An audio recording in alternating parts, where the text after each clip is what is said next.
Former President Barack Obama reportedly has concerns about President Biden's ability to stay at the top of the ticket. That is what two sources told NBC News. The former president sees Biden's victory as, quote, getting harder. One of the sources said. The Washington Post reports former President Obama has said President Biden needs to seriously consider the viability of his candidacy. And with those comments, finds himself in a situation that is getting more grave. Yeah, and the Biden camp, though, pushed back. They did. The Biden camp offered some of the most aggressive pushback, with one source telling NBC News, quote, can we all just remember for a minute that these are the same people who are trying to push Joe Biden out, are the same people who literally gave us all Donald Trump. In 2015, Obama, Pelosi, Schumer pushed Biden aside in favor of Hillary. They were wrong then, and they are wrong now. The source also pouring water on concerns over Biden's poll numbers, pointing to polling back in 2016, the election that showed Hillary Clinton leading Trump by as much as 9 points. That source adding, quote, how did this all work out for everyone back in 2016? Perhaps we should learn a few lessons from 2016. One of them is polls are BS. Just ask Secretary Clinton. And two, maybe, just maybe, Joe Biden is more in touch with actual Americans than Obama, Pelosi, Schumer. So, John Heilemann, this is fascinating because there was sort of a tale of two Biden campaigns yesterday and a tale of two Democratic parties. You would listen to most of the people that were talking yesterday were suggesting that the president is moving in the direction of getting out of the race, and there's very specific discussions taking place.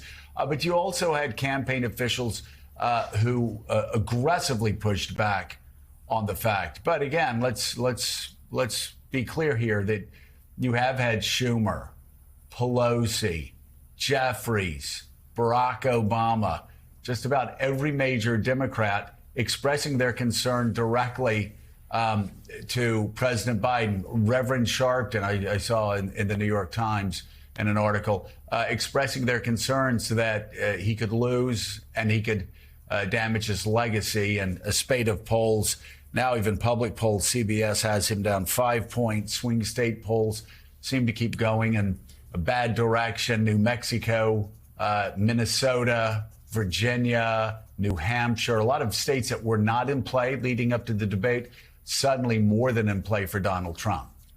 So what happens?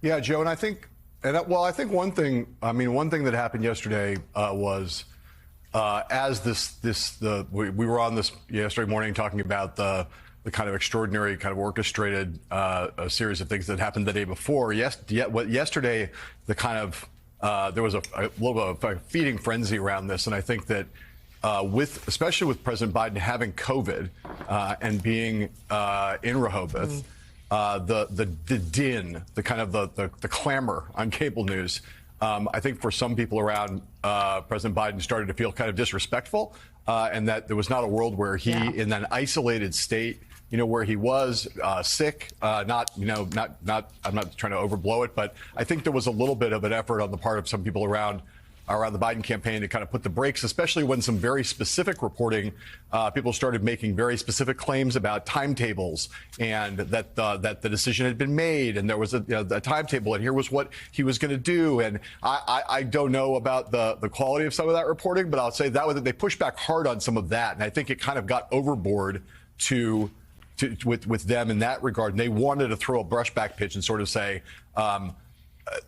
President Biden still needs some time, especially given the fact that he's ill.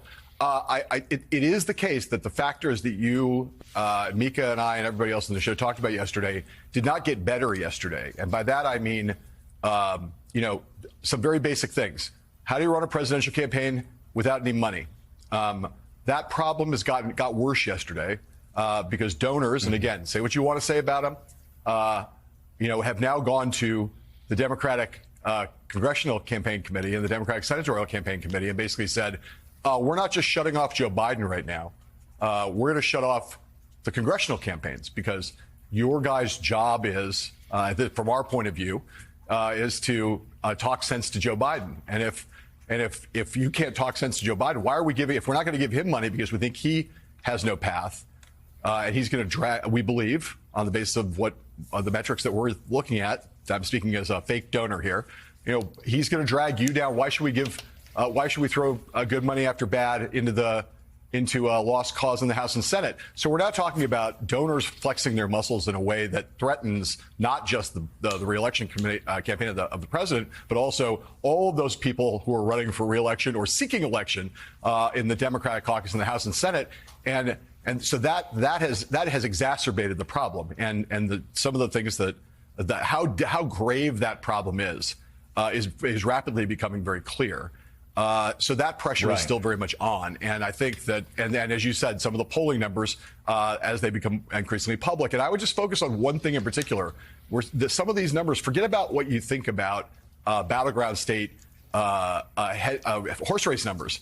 The attribute numbers, the number now that about whether President Biden is fit for office, those numbers are getting to the point where they're quite scary, and you can't.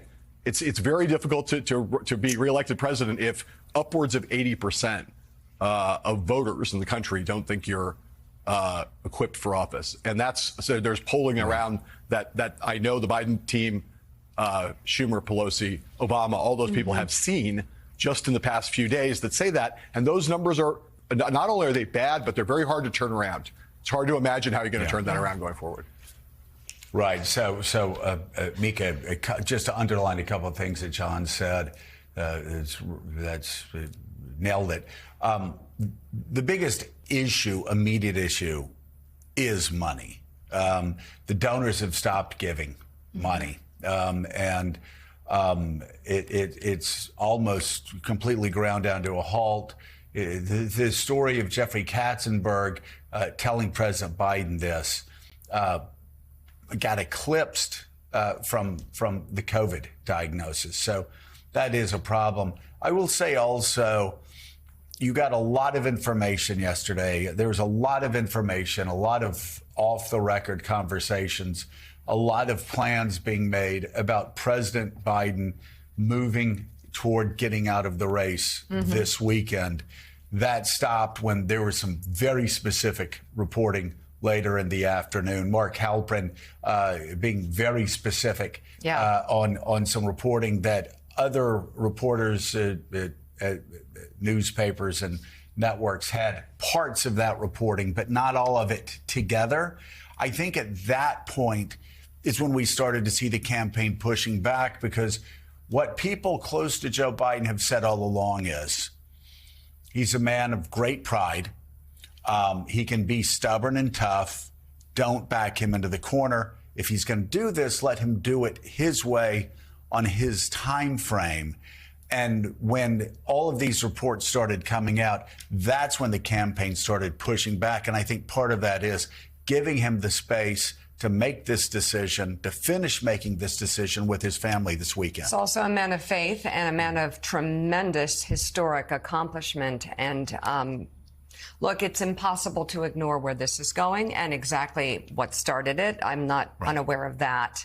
At the same time, I still believe that you don't know what you have until it's gone, and that there will be that feeling at some point. You think there'll be if he leaves the race, you think Democrats will regret it? I do. Yeah, I do, because among many reasons, which I've already stated and I won't state again. Don't worry, but none of these notions are backed by a strong alternative, an alternative that has beat Trump before, an alternative that is vetted, an alternative that is tested. And so that's a lot to throw away.